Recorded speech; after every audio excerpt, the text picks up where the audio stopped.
Assalamualaikum warahmatullahi wabarakatuh. Berjumpa kembali dengan Bu Agus Bici Utami. Apa kabarnya anak-anakku kelas 6? Semoga tetap sehat dan semangat belajar dari rumah. Pembelajaran kelas 6 hari ini kita masih akan tetap belajar tema 4 globalisasi, subtema 3 globalisasi dan cinta tanah air, pembelajaran pertama. Ayo kita ikuti.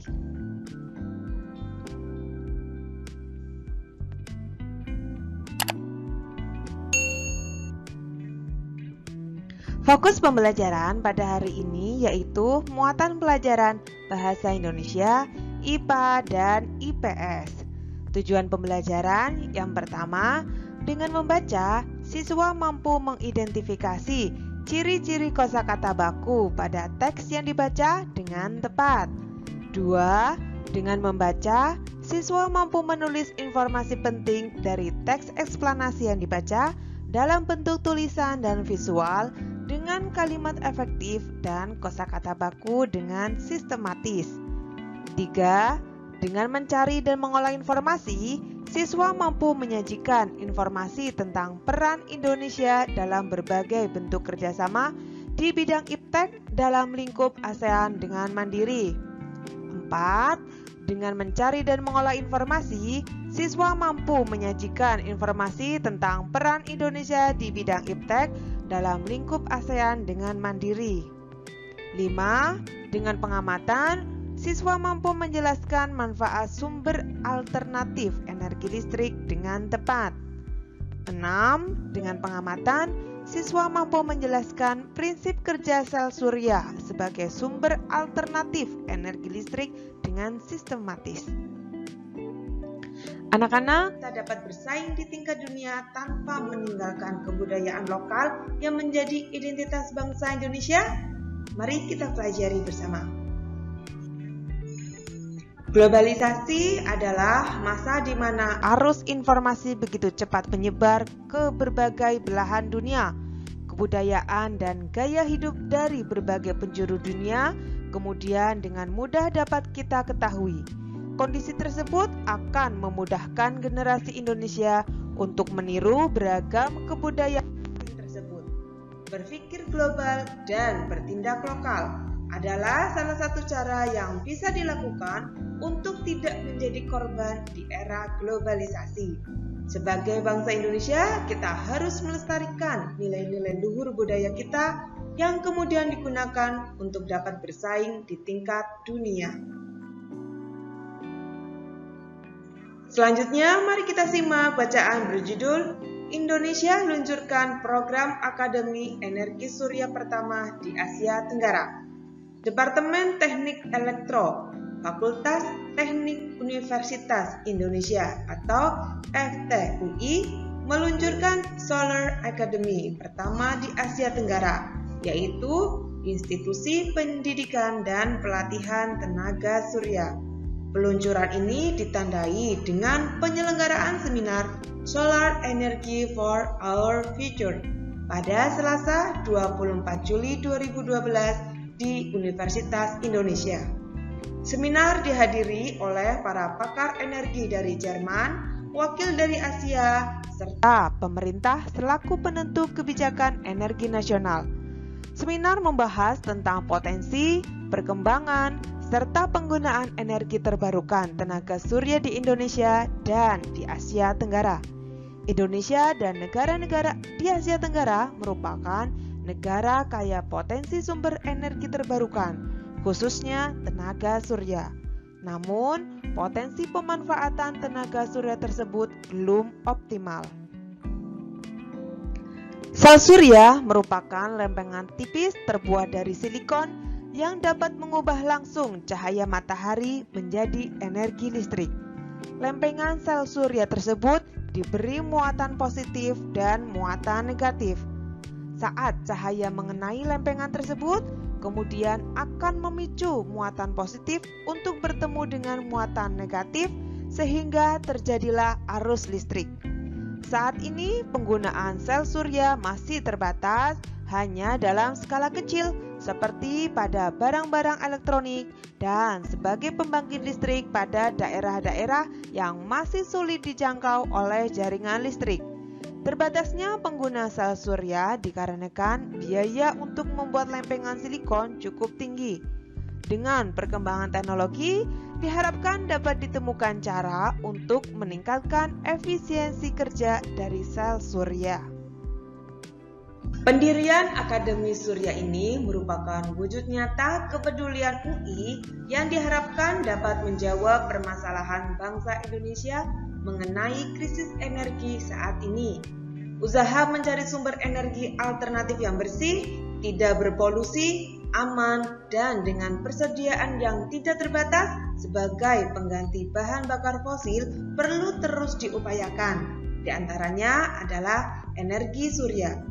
Di era globalisasi ini, dengan adanya kebutuhan energi yang makin besar, penggunaan sumber energi listrik yang beragam tampaknya tidak bisa dihindari.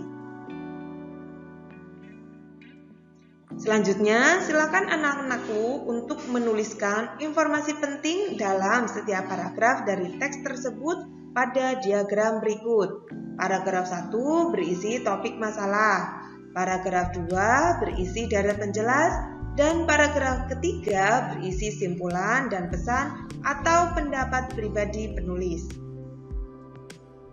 Selanjutnya, saatnya ayo berdiskusi. Cermati pertanyaan berikut berdasarkan teks tersebut. 1.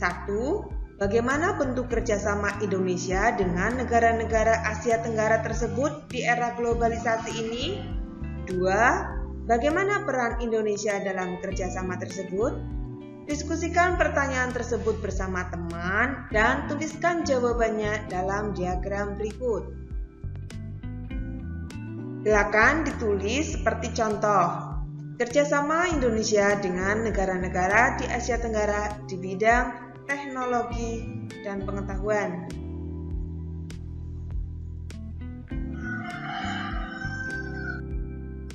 Selanjutnya, ayo mengamati.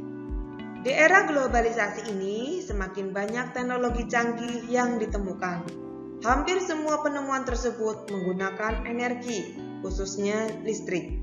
Namun, akhir-akhir ini pasokan listrik semakin berkurang akibat semakin menipisnya sumber energi untuk memproduksi listrik seperti minyak bumi, gas, batu bara, dan panas bumi. Salah satu cara yang dapat kita lakukan adalah mencari sumber energi alternatif yang bersih, aman, bebas polusi, dan selalu tersedia tanpa batas. Salah satu bentuk energi alternatif tersebut adalah sel surya. Kamu telah membaca sedikit informasi tentang prinsip dasar dari cara kerja sel surya. Anak-anak, sekarang amati cara kerja panel listrik tenaga surya berikut. Panel surya ini kalau dipasang di atas atap rumah ya. Kemudian ada cara kerja panel suryanya, silakan perhatikan ya. Proses panel surya.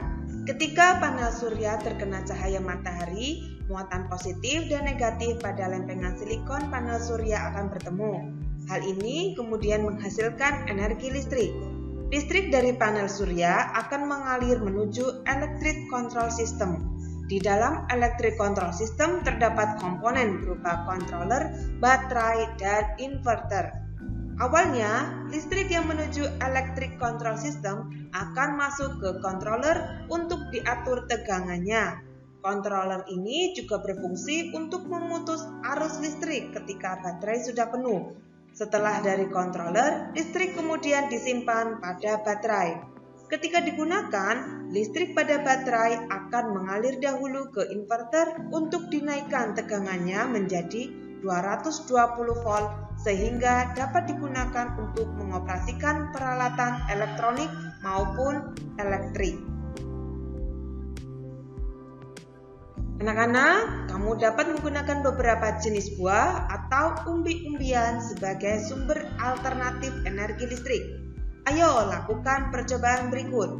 Siapkan alat dan bahan. Alat dan bahan 1 kentang, atau bisa diganti lemon atau umbi-umbian yang lain. 2. Lampu LED atau lampu bohlam kecil. 3. Kabel. 4. Penjepit buaya. 5. Lempengan tembaga. 6. Lempengan seng. 7. Untuk pengganti tembaga dan seng dapat digunakan isi dalam baterai yang biasanya berwarna hitam. Langkah percobaan. 1. Tusukkan lempengan tembaga dan seng ke dalam kentang mentah. 2. Jepitkan kabel kepada lempengan tersebut dan hubungkan dengan lampu. 3. Lihat nyala lampu yang terjadi. 4. Jika nyala lampu belum kelihatan, maka tambah kentang tersebut agar arus listrik yang dihasilkan bertambah. Jangan lupa buatlah laporan dari percobaan sumber energi alternatif yang kamu lakukan ya.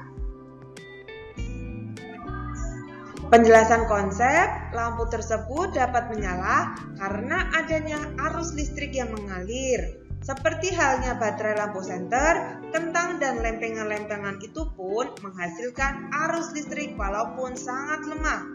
Getah kentang memengaruhi logam-logam itu secara kimiawi layaknya larutan elektrolit dalam aki. Oleh karena itu, susunan seperti ini disebut elemen galvanik.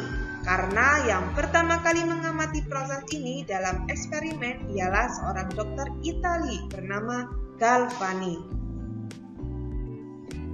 Alhamdulillah, pembelajaran hari ini telah selesai. Semoga bermanfaat ya. Untuk kamu yang baru pertama kali mengunjungi channel Agus Wijaya Utami, jangan lupa untuk klik tombol subscribe. Terima kasih. Wassalamualaikum warahmatullahi wabarakatuh.